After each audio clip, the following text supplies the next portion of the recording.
తెలంగాణ రాష్ట్ర వ్యాప్తంగా జరిగినటువంటి కులగణన విషయంలో అసలు ఏమైనా తప్పులు ఉన్నాయా? తెలంగాణ రాష్ట్ర ప్రజలు ఏమనుకుంటున్నారు? ఇదే విషయంపైన మాట్లాడుకోవడానికి ముఖ్యమంత్రి రేవంత్ రెడ్డి ఒక కార్యక్రమం అయితే ఏర్పాటు చేసుకోవడం జరిగింది. ప్రధానంగా కాంగ్రెస్ పార్టీలో ఉన్నటువంటి ఎమ్మెల్యేలు, ఎంపీలు, కార్పొరేషన్ చైర్మన్లు, వివిధ వర్గాలకు సంబంధించినటువంటి నాయకులను పిలుచుకొని అయితే మాట్లాడడం జరిగింది. ఆ కార్యక్రమంలో పాల్గొన్నటువంటి ప్రభుత్వ విప్ బీర్లా ఐలయ్య మనతో పాటుగా ఉన్నారు. సార్, ఏంటి అసలు ఏ రకమైనటువంటి చర్చ జరిగింది? దేనిపైన ప్రధానంగా ముఖ్యమంత్రి మాట్లాడడం జరిగింది?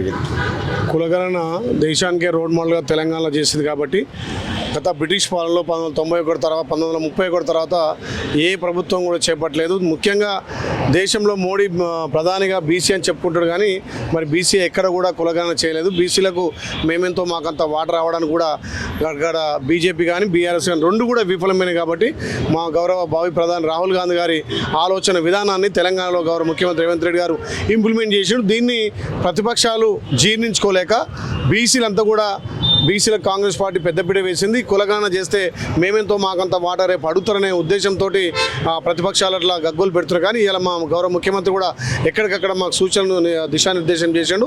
ఏ నియోజకవర్గాల్లో ఏదైతే మనం ఎవరికి ఎంత ఉందో అంత వాటి ఇవ్వడానికి ఇది రాజకీయంగా, ఆర్థికంగా, సామాజికంగా, ఉపాధిగా, విద్యాపరంగా అవకాశాలు కలగడానికి ఈ కులగణన చేసాం. ఇది దేశానికే రోడ్ మోడల్ కాబట్టి దీని మీద ప్రతిపక్షాలు చేస్తున్నటువంటి దుష్ప్రచారాన్ని తిప్పికొట్టాలి.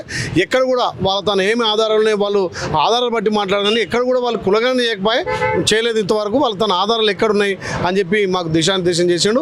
మేము మా నియోజకవర్గాల్లో కానీ ఎక్కడ ఉన్నటువంటి పరిస్థితుల ప్రభావంతో ఎక్కడైతే దుష్ప్రచారం చేస్తున్నారో వాళ్ళ మీద మేము ఎదురుదాడి కూడా చేయడం జరుగుతుంది. ఎందుకంటే వాళ్ళు ఏ ఆధారంతో కులగణన చేసినట్టు గతంలో కేసీఆర్ 2014లో కుటుంబ సర్వే చేసినప్పుడు మరి దాన్ని ఎక్కడ చట్టబద్ధత తెలియదు, ఎక్కడ కూడా బహిర్గతం చేయలేదు.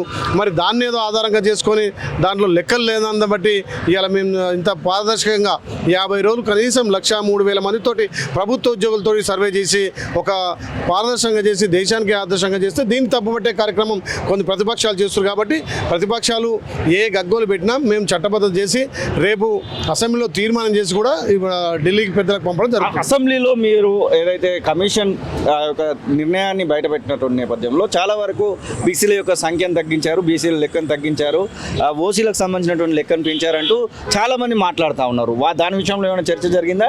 అసలు మీరేమనుకుంటున్నారు? పెరిగింది అనుకుంటున్నారా, తగ్గింది అనుకుంటున్నారా, ఎట్లా అనుకుంటున్నారు? బీసీలు ఎక్కడ తగ్గలేదు. గతంలో కేసీఆర్ చూపించినటువంటి ఆ సర్వేలో కూడా 51% ఉంటే ఇలా 56.33% బీసీల లెక్కలు తేలినాయి. అదేవిధంగా ఓసీల గతంలో కేసీఆర్ 21% చూపించిండు.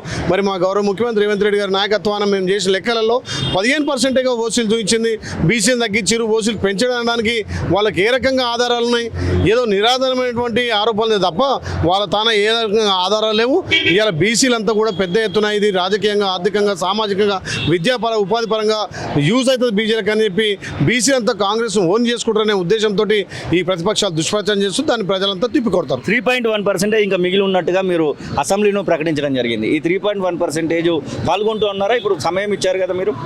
చాలామంది అప్పుడు ఇక్కడ సర్వేలో పాల్గొన్న వాళ్ళకు మళ్ళీ ప్రభుత్వం 10 రోజులు సమయం ఇచ్చింది. దాంట్లో చాలామంది పాల్గొంటున్నారు. ఏమున్నా రాజకీయంగా వాళ్ళు మా ఉనికి ఏడబోద్దు అని చెప్పి రేపు పొద్దున కులాల లెక్కలు తేలితే మాకు ఏడ ఇబ్బంది అని చెప్పి కేసీఆర్ కుటుంబం తప్ప మిగతా వాళ్ళంతా కూడా పాల్గొంటున్నారు. ఇంకా పాల్గొనడం 28వ తారీఖు వరకు అవకాశం ఉంది. 28వ తారీఖు వరకు వాళ్ళ కులగణనలో పాల్గొనాలని మేము రాష్ట్ర ప్రజలకు కూడా విజ్ఞప్తి చేస్తాం. 42% రిజర్వేషన్కి సంబంధించినటువంటి విషయంలో ఏదైనా ఆలోచన చేయబోతా ఉన్నారో? ఇప్పటికే ముఖ్యమంత్రి ప్రకటించడం జరిగింది. ఒకవేళ కేంద్రం ఒప్పుకోకపోతే కాంగ్రెస్ పార్టీ తరఫున 42% లోకల్ బాడీ రిజర్వేషన్స్ ఇస్తామని, దాని విషయంలో ఏం చెప్పబోతా ఉన్నాం? మా గౌరవ ముఖ్యమంత్రి ఢిల్లీ పెద్దలను పంపిస్తాడు. అవసరమైతే అఖిలపక్షం అందరం కలిసి కూడా ప్రధాని మోడీ కలిసి ఈ బీసీ కులగణన మీద ఏదైతే 42% మీద ఒప్పించడానికి తప్పకుండా కార్యాచరణ సిద్ధం చేస్తున్నాడు.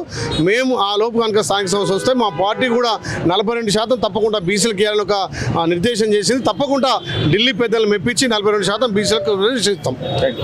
ఇది బీర్లా ఐలయ్య ప్రభుత్వ చెప్తున్న మాటలు. ఖచ్చితంగా తెలంగాణ రాష్ట్రంలో బీసీలకు సంబంధించినటువంటి విషయంలో ఏం ఆలోచన జరిగిందనేటువంటి అంశాన్ని అయితే వారు చెప్తున్నటువంటి విషయాన్ని అయితే మనం చూస్తూ ఉన్నాం. కెమెరా పర్సన్ నవీన్తో కలిసి శ్రీనివాస్, కాలోజీ టీవీ, హైదరాబాద్.